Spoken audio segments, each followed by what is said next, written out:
Today we're here again with Stephen, the owner of NovaPack Dog Training, a professional dog trainer serving clients throughout the DMV. And today we're going to talk about aggression. You know, a lot of dog owners face issues where their puppy or adult dogs are aggressive toward them, toward other dogs. So what are some of the symptoms? What are the causes of this type of aggression activity from dogs, Stephen? Yeah, well, in relation to, say, human or owner aggression, a lot of times it's just miscommunication. I find a lot of people don't really know how to read dog body language.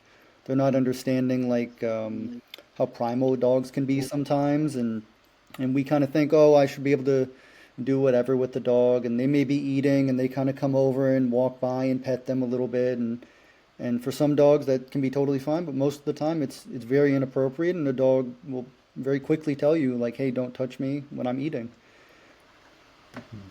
Got it. Okay. And over time, is this something generally it's good to have professional help to address, or can this generally be addressed by most owners, would you say? Uh, Depends on the type of aggression specifically. I find a lot of people just they really don't understand dogs at a base level.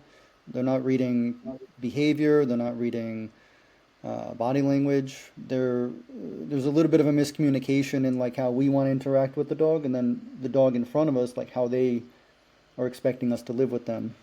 You know, but also like in bad habits. Like I find people will take their dog to the dog park as a puppy, but that dog, as it comes into maturity, decides, well, I didn't really like some of the bigger dogs, or I didn't like the dogs yapping in my face, and so they start showing what nowadays is considered reactivity, but it can boil over from, kind of being like barking or lunging in kind of like a, hey, just so you know, I'm a tough guy too, into like genuine aggression where the dog's like, all right, I'm tired of this and I'm just going to deal with the problem myself. Got it. And as part of your professional dog training services, you teach owners to recognize these signs and how to work through this on their end after your training sessions? Yeah, absolutely. It's mostly about getting them to stop some of the stuff they were doing so we can reset the dog and go, okay, so we're not gonna put you into situations where you're super uncomfortable or you feel like you have to defend yourself or even show aggression, to other dogs.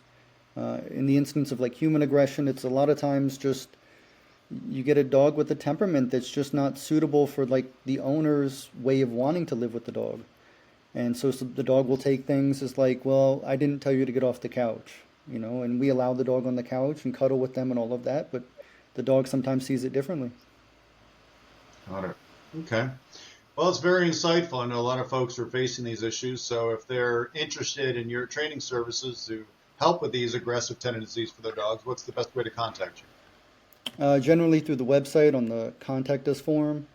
Hmm. You can call, text, or email, and that's Got it. generally the easiest ways to get in touch. Sounds good. All right. Well, thank you, Stephen. Appreciate your time. You got it.